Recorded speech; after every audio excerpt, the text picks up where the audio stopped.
Hello, this is Tony Heller from RealClimateScience.com, setting the record straight about climate. In this video, I'm going to tell you the remarkable story of the state animal of Victoria. First, I'm going to show you the story of the fairy possum as presented by the Only Melbourne website. And after that, I'm going to show you the real story and how the possum was saved by massive bushfires in 1939. This is what Only Melbourne has to say. Leadbeater's possum is an endangered marsupial that can be found in the Central Highlands of Victoria. Prior to 1961, this animal was thought to be extinct. Then they spell the name of the possum wrong and say it's the official faunal emblem of Victoria State. The current decline of the species is due to a diminishing habitat caused by timber harvesting and fires. Now we're going to look at the real story, which was written up in Melbourne's newspaper The Age in September 1990. I'm going to read the whole article because the details are fairly important. The column on Leadbeater's possum 2 weeks ago stirred the possum in the Department of Conservation and Environment. The department disputes the conclusion that Victoria's faunal emblem could become extinct in the wild during the next 50 years, but says natural factors, not logging, pose the primary threat. The problem, according to Dr. Robert Warnicki, began with the prolific regrowth of mountain ash forests in the central Victorian highlands after the massive bushfires of Black Friday 1939. The possum was presumed to be extinct early in the 20th century, but it apparently hung on in inaccessible areas of forest. The 1939 fires removed the old forest, leaving thousands of dead trees sitting amid vigorous young regrowth. Half a century later, the regrowth forests have become prime habitat for the possum, which nests in hollow trees but feeds on nectar and the insects that colonize young mountain ash and acacias.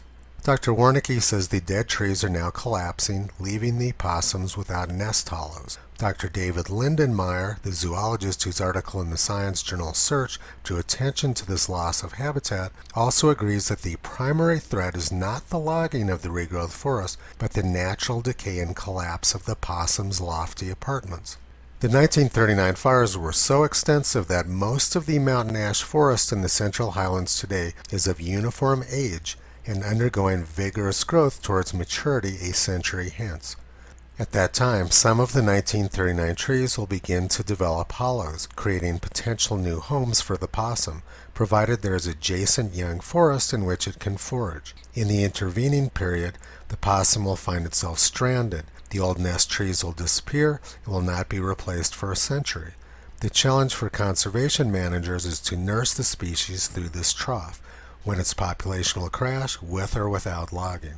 The irony is that for the present, the possum's numbers may never have been higher. As a post-fire opportunist, it seems to have bred prolifically in recent decades as the 1939 regrowth improved its habitat. But in the immediate period after the fires, it would have found the going tough, since the tree crickets that provide so much of its protein are slow to colonize regrowth ash forests and do not become abundant for at least a decade. The key takeaways from this article is that the fairy possum was rescued by the massive 1939 fires, and that the possum needs regular intervals of fire in order to maintain its population. The possum is not threatened by logging or fire. What it's threatened by is the lack of fire. Human intervention to subdue fires is wiping out the possum's habitat. The possums are, as the article stated, a post-fire opportunist species.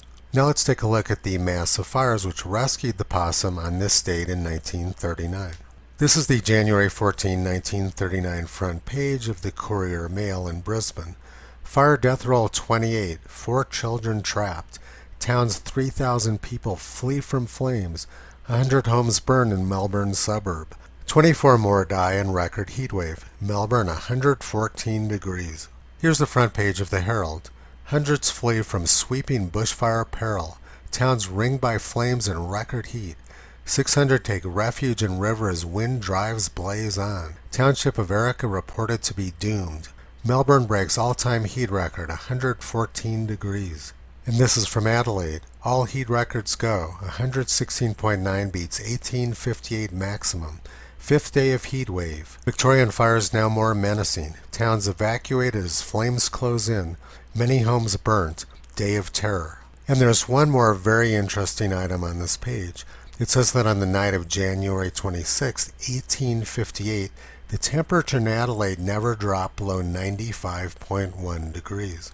The low temperature that night in 1858 was 35 degrees Celsius, and that was with CO2 levels well below 300 parts per million.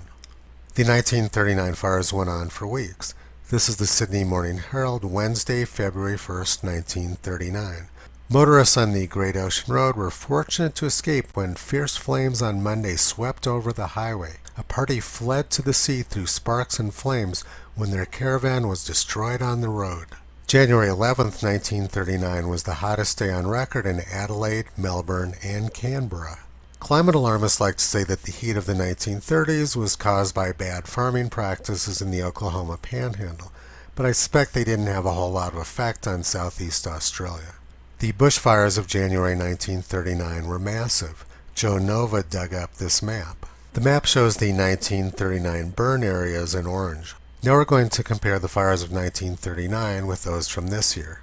This is a satellite photo of the worst day of the fires this year. And this animation overlays the 1939 fire map on top of the 2019 satellite image. As you can see, the 1939 fires were much more extensive than this year's fires. You can also see that the 1939 fires burned in much closer to Melbourne than this year's did. The stories about all of Australia being on fire this year were just more of the usual climate alarmist propaganda. After the 1939 fires, there was a commission set up to study them. The commission concluded that the fires, like this year, were lit by the hand of man. On Friday the 13th of January, known as Black Friday, it appeared that the whole state of Victoria was on fire. The commission also concluded that the amount of controlled burning prior to the fire was ridiculously inadequate, just like this year. The heat in Southeast Australia was much greater in 1939 than it has been this summer. Temperatures got as high as 121 degrees and birds were dropping dead from the trees. The temperatures on January 10, 1939 were pretty incredible. 48 degrees at Burke, 46 degrees at Adelaide, 47 degrees at Mildura.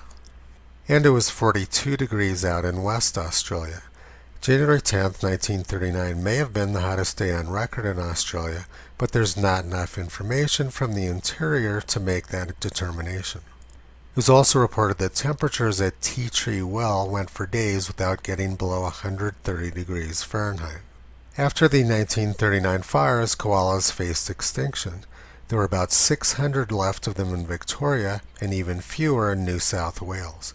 The heat and fire of 1939 was worse than this year, but the big difference was the level of propaganda, which was much larger in 2019 and 2020. It was also reported in 1939 that the glaciers in eastern Greenland were rapidly melting, and that the glaciers of Greenland, like those in Norway, faced the possibility of a catastrophic collapse.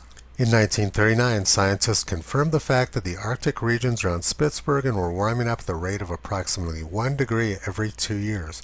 Since 1910, when observations first started in those regions, the cumulative rise of winter temperatures amounted to nearly 16 degrees.